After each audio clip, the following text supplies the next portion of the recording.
Hey folks, I have a big list of newly released books to share with you today, all from independent publishers and university presses. These were books that were published in the month of January 2024, and as usual, this is just a selection of the books that I found from indie presses. If you are interested in seeing an even longer list, you can sign up for my newsletter, and I'll leave a link to that below. Let's jump right into this amazing list of books that were published in January 2024. I hope you don't mind. I have some Minecraft happening behind me, and my hidden monkey assistant has agreed to keep the sound off for now, right? So first up, I want to tell you about a novel called Nonfiction. This is by Julie Myerson, and it's published in the US by Tin House.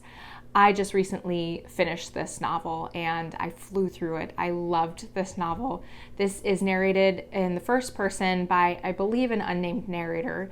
If we do get her name, I forget what it was, but the narrator is a middle-aged writer who's struggling with and dealing with her daughter, who is struggling with a very intense, dangerous drug addiction. Then woven throughout that story of the narrator and her husband and her daughter, there are also flashbacks to the narrator's childhood and digressions talking about the narrator's relationship with her own mother and kind of the story of an affair that she kind of had earlier on. And you get bits here and there about her writing life. It's not linear at all. Even those different storylines, so you're jumping back and forth in time, like with the story about her and her daughter and her daughter's drug addiction. It's not, when you do get those bits of the story, they're not linear. They're jumping all over the place, which I actually didn't mind at all. I really enjoyed the raw feeling that it gave to this novel, that really we were getting snippets of these momentous pieces of the narrator's life. But what this novel is really about is one of my favorite things for a novel to be about, and that's about writing. And it's about how when you're a writer, you're writing and your life intersect, and the consequences of writing and life intersecting with each other, the inevitability of writing and life intersecting with each other. And ultimately what I think it's about is how what is depicted in a novel or in fiction doesn't have to be real to be true. The writer in this novel isn't writing about her, when she writes fiction, she's not writing about her real life, facts from her real life, but what she is writing is truth from her own life, if that makes sense. So what else do we have that was published in January? We have a novel called Chevengur. I don't know if I'm pronouncing that. It's by Andrey Platonov, and it's translated by Elizabeth Chandler and Robert Chandler. This is a new translation of the 20th century Russian novel. We're following a young man named Sasha Vanov, who's the adopted son of a train mechanic and who has embraced the Russian Revolution and has set out on a journey to seek communism. And then he and a companion come to Chevengur, which is a town where supposedly communism has been achieved. The perfect communism has been achieved in this town. What I haven't told you is the publisher. This is the publisher of this book is New York Review Books. And from NYRB's website, it says, Chevengur is the most ambitious of the extraordinary novels of the great Andrey Platonov, who wrote during the 1920s and 1930s when Soviet Russia was moving from revolutionary euphoria to state terror. From And Other Stories is a novel called Verdigris, and this is by Michele and it's translated by Brian Robert Moore. And this is a novel that takes place in rural Italy in 1969. And we're following a 13-year-old boy who is visiting his grandparents' home and is helping his grandparents' groundskeeper with his failing memory. So the groundskeeper has memory failure. And so this 13-year-old boy is trying to come up with tricks and games and devices to help the groundskeeper maintain his memory. But in the process is discovering more about the groundskeeper's past and kind of discovering these haunting secret pieces of his past. And this is described as having elements of Gothic, supernatural, and fantasy literature, and it's an award-winning novel by a renowned Italian writer. From the University of Pittsburgh Press is a poetry collection called Creature by Marsha de la O, and this collection was written during the last years of the poet's father's life, and the poems explore themes of family and love through connections to non-human life, so animal life, so hawks and horses and ravens and squid. The website says that the poems try to move toward what can't be said. This is from the Pitt Poetry series. It's a very highly regarded series with really high quality collections from a diverse range of poets. From Autofocus is a nonfiction book called Culdesac by Mike Nagel. This is an exploration of the absurdity of American suburbs from an author whose previous book was called Duplex, which was an unexpected smash hit, according to the publisher's website. This sounds like it's a hilarious account of the author and his partner who moved out of their duplex, which I assume they lived in the previous book, to what it says is a fantasy-themed neighborhood. I don't know exactly what that means, but it's very intriguing. And Kevin Maloney, who's the author of The Red-Headed Pilgrim, which is published by $2 Radio. I read it last year, and that is a very funny book. So Kevin Maloney, who is a very funny writer, says about Mike Nagel, the author of this book, calls Mike Nagel the funniest writer alive. So, high praise. From Milkweed is a poetry collection called How to Be a Good Savage and Other Poems by Mikeas, Sánchez, and it's translated by Wendy Call and Shook. This is a collection that's an English debut of a very important indigenous poet. So Sánchez writes in Zoc. I'm not sure if I'm pronouncing that correctly, but it's a language that's spoken in southern Mexico, and she's the only woman to ever publish poetry in both Zoc and Spanish. And this collection pairs the English translations of her poems with the Spanish and Zoc originals. This is the newest addition to Milkweed's stunning seed bank series, so it definitely caught my eye. From NYU Press is a book called Good Eats, 32 Writers on Eating Ethically, and it's edited by Jennifer Conyard Black and Melissa A.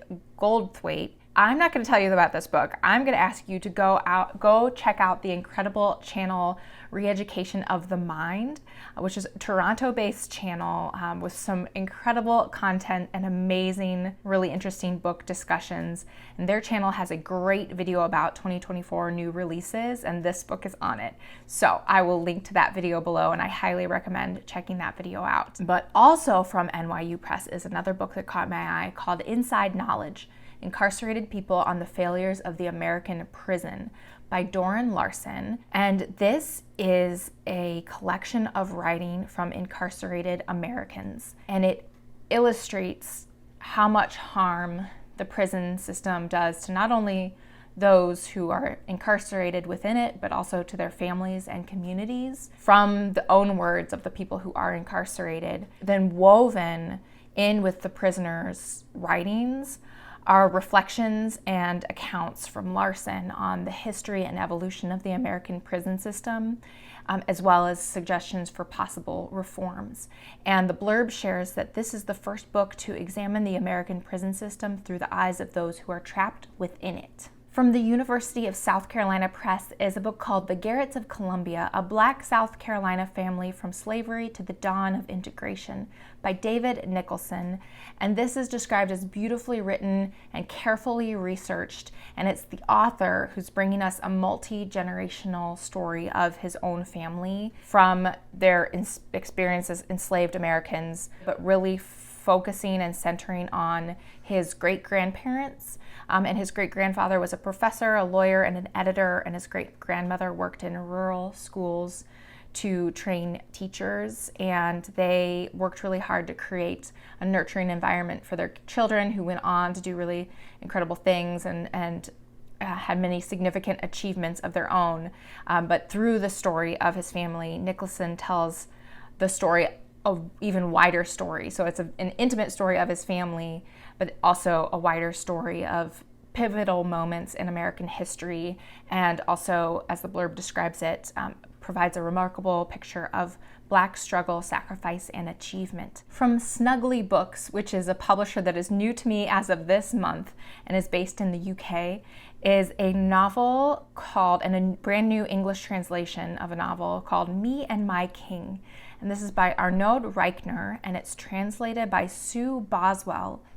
How to describe this? The novel is a voice behind a bolted door who is talking to themselves and to their king.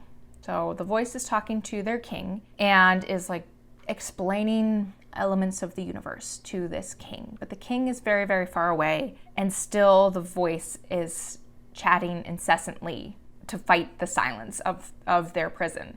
And that's all I know. That's basically all that was described on the website. This caught my eye because it sounded kind of similar to a novel that was recently published, I think by Coffeehouse Press, by Ricky Ducournay, called The Platonist, which is also about a man who is imprisoned and is talking incessantly to basically no one. That just caught my eye as interesting. From Small Beer Press is a short story collection called Kindling, and it's by Kathleen Jennings. And these are short stories that lean toward fantasy and folk tales, and they feature mythical lands and enchantresses and knights and songbirds. And the author is actually also an artist who has illustrated many of the covers for Small Beer Press. And Small Beer Press is one of my favorite publishers, especially for fantasy and weird fiction. And I think they are stepping back from publishing books, which is very, very sad. So one of their newsletters mentioned this recently. So if that's the case, truly, then that will be a big bummer. But they do have this new book out that sounds great. From Other Press is a novel called Unconfessed, and it's by Yvette Christianse. And this is a reissue of a 2006 novel about the life of an enslaved woman in 19th century South Africa. And it's based on actual court documents, so real life court documents about a woman. So the story follows a woman named Sila, who is living in a prison colony for committing an unspeakable crime. So she's living in this prison colony, and she narrates her day of hard labor and caring for her small children who are apparently with her in this prison colony, and then is also diving into many memories of the horrors of slavery and her life before she was captured. And I believe it's a bit of stream of consciousness style. And this caught my eye because according to the blurbs say that slavery in Africa is not often portrayed in fiction. And I assume perhaps they mean fiction published in English, and especially published in the US, focuses on slavery in the US. So there aren't as many books of fiction are about slavery, but are set in Africa. And this novel is described as intimate, heart-wrenching, and impossible to put down. From both Fitzcarraldo in the UK and the Feminist Press in the US is a novel called The Singularity, and this is by Balsam Karam and is translated by Saskia Vogel. And this is the story of a refugee who is living in an unnamed coastal city and who flings herself into the ocean. I think I missed a word in my notes. I think she flings herself into the ocean when she can't find her daughter. So her daughter goes missing and she can't find her, and so she flings herself into the ocean and leaves her other children behind. Her death is witnessed by another woman who is traveling there on business, but who has also experienced displacement and her own string of tragic losses. From what I understand, the structure weaves between the narratives of both women and it connects their lives in a way that almost blurs them, which evokes the title, which Singularity is in physics the force of two bodies. I'm looking at my notes. It's the force of two bodies pushing together until there is no longer any distance between them. So the two narratives of these two women coming together is like the force of singularity of two bodies coming together until there's no distance. And the author is of Kurdish ancestry and has lived in Sweden since childhood. From Charco Press is a book called The German Room, and this is by Carla Maliandi, translated by Frances Riddle. And the blurb claims that this book invents a new genre, the non-coming-of-age novel.